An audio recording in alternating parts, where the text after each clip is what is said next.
Good morning प्यारे दोस्तों। सब कुछ मिल जाता है लेकिन माँ नहीं मिलती।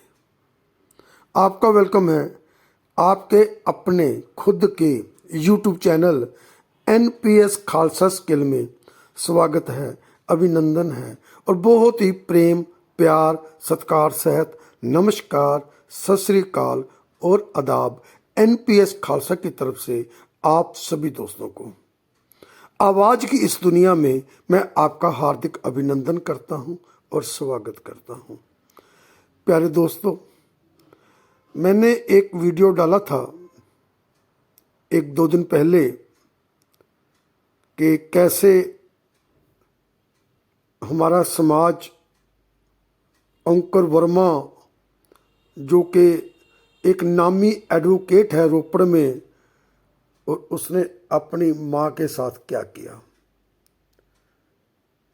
आज मैं फिर इसी बात पे चर्चा करना चाहता हूँ।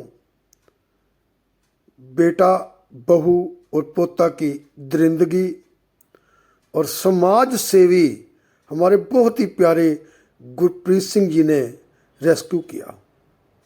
क्या ऐसे अंकुर वर्मा जैसे लोगों पे लगाम कसी जाएगी? क्या उनको सज़ा मिलेगी? क्या हमारा समाज यही चाहता है? आज मैं इसी विषय पे आपके साथ चर्चा करूंगा और ये विषय बहुत दुखदाई है। देखिए, पंजाब का एक शहर है रोपड़, उसे रूपनगर भी बोला जाता है। वहाँ पे एक कॉलोनी है जिसका नाम हमारे राष्ट्रपति जो थे ज्ञानी जैल सिंह जी, उसके नाम पे है। ज्ञानी जैल सिंह कॉलोनी रोपड़ में बहुत मशहूर है। और इस कॉलोनी में एक एडवोकेट परिवार रहता था। अंकुर वर्मा, उसकी वाइफ, उसका लड़का और उसकी बुजुर्ग माँ जो कि आशा देवी वर्मा, जो कि हैंडीकैप थी, पैरालिसिस थी और बहुत सख्त बीमार थी। जैसे कि मैंने उस वीडियो में बताया कि कोरोना के दौरान आशा देवी के जो हस्बैंड थे वो भी एक नामी एडवोकेट थे। उन्होंने बहुत बड़ा यहाँ पे बंगला खड़ा किया इस ज्ञानी जैल सिंह कॉलोनी में, और बेटा भी उनका अंकुर वर्मा भी बना एडवोकेट, उसका भी नाम बना। और उस कोठी में जो एंट्री पे उनका ऑफिस बना रखा है जहाँ पे संविधान की किताबों से भरा हुआ है, और उसी घर में संविधान की धज्जियां उड़ाई जा रही थी। जो बात सामने आई कि अंकुर वर्मा की जो बहन थी, दूरी में रहती थी, लोगों ने बताया कि यहाँ बहुत चीख पुकार होती है, अब एक आवार आकर देखो। लेकिन ये अंकुर वर्मा, उसकी वाइफ और उसका जो बेटा यानी जो हमारे वृद्ध वो थे, उनका बेटा बहू और पोता, वो पास ही रहते थे, कोई बात नहीं करने देते थे अपनी बेटी के साथ। लेकिन जैसे तैसे उसको पता चला और उसको वहाँ पे जो कैमरा लगा हुआ था उसका असेस मिला, और जब उसने वो सब जाकर घर जाकर वो देखी उसकी वीडियोस, जो कैमरा रिकॉर्डिंग देखी, जो रिकॉर्ड कर रहा था कैमरा, तो पाँव के नीचे जमान निकल, पाँव के नीचे से उसके ज़मीन के नीचे उसके पाँव निकल गए। बहुत दुखद बात है, मेरे से बोला भी नहीं जा रहा। तो वजह क्या थी कि प्रॉपर्टी तो वो सारी अपने नाम करवा चुका था। अब एक एफडी थी, एक 5 लाख की, 10 लाख की, 15 लाख रुपए की एफडी थी, जो उसके फादर बोल कर गए थे कि ये तूने अपनी बहन को देनी है जब मैच्योर हो जाएगी। तो वो चाहता था कि इस माँ को इतना पीटा जाए और ये इसको नेचुरल डेथ दिखा दी जाए, और वो जो, क्योंकि उसमें नॉमिनी वो था अंकुर वर्मा, और वो पैसा हथियाना चाहता था और माँ की सेवा नहीं करना चाहता था, उल्टा उसको पीटता था। तो ये सारी जब रिकॉर्डिंग देखी तो उन्होंने कॉल किया हमारे बहुत ही प्यारे समाज सेवी सरदार गुरप्रीत सिंह जी को, और वो ऐसे काम करने में स्पेशलिस्ट हैं, रेस्क्यू करने में। लेकिन उनकी भी आंखों में आंसू आ गए कि क्योंकि वकील था, उसके साथ डायरेक्ट पंगा लेना बहुत मुश्किल था। तो सबसे पहले उन्होंने वहाँ पे जाकर जो पुलिस में जाकर रिपोर्ट करवाई, और वहाँ से उनकी सपोर्ट लेकर इसको माता को रेस्क्यू किया। कहते हैं ना, मेरी ख्वाहिश है कि मैं फरिश्ता हो जाऊं, माँ से ऐसे लिपट जाऊं कि फिर से बच्चा हो जाऊं। ऐसी माँ जो भगवान से कहीं भी कम नहीं होती, जो 9 महीने अपने कुख में रखती है, अपनी छाती का दूध पिलाती है और अपने बच्चों को पाल पोस कर बड़ा करती है, एजुकेट करती है, शादी करती है।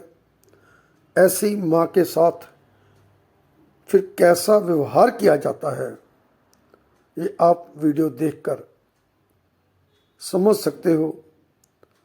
एक एनजीओ है, उसने सर्वे किया, जो बहुत चौंकाने वाला सर्वे है, कि हमारे इंडिया में 35% जो बुजुर्ग हैं, माँ बाप हैं, जो अब काम नहीं कर सकते, पैसा नहीं कमा सकते, उनके साथ ऐसा ही व्यवहार किया जाता है। मेरे को शर्म आती है ये बोलते हुए कि कहते हैं ना, बेटियां ज़्यादा माँ बाप का ख्याल रखती हैं, तो जो बहुएं होती हैं क्या वो बेटी नहीं होती? क्या उनके माँ बाप नहीं होते? ऐसा वो क्यों करते हैं? क्या हमारा समाज, हमारा कानून ऐसे दरिंद्रों को क्या कोई सजा देता है? क्या कोई इनके अंगेस्ट उठता है, चलकर सामने आता है कि के अंदर सब कुछ दब जाता है? ऐसा भी सुना जाता है कि अंकुर वर्मा के जो फादर थे, उनकी भी ऐसे ही उनको मारा गया था, लेकिन कोरोना के बहाने में उनका संस्कार कर दिया गया था। बहुत दुखद बात है।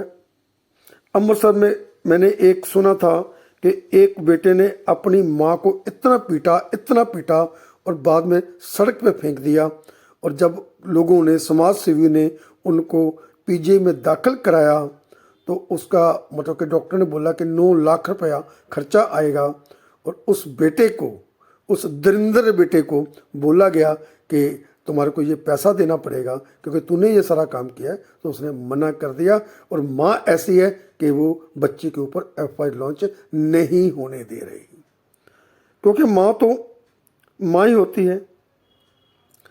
सो हमें बहुत सीख मिल रही है इस एग्जाम्पल से जो इस माता ने हमारे लिए दी, भगवान ने हमारे सामने की। हमें अपने पेरेंट्स की,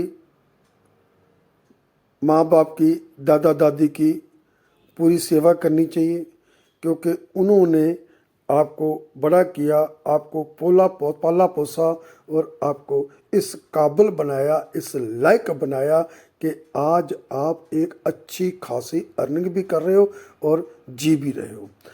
समाज आपको मुंह पे बोले या ना बोले, लेकिन आप जैसे हो ना, समाज वो सब जानता है, दुनिया जानती है आप क्या हो, कैसे हो और आप क्या करते हो।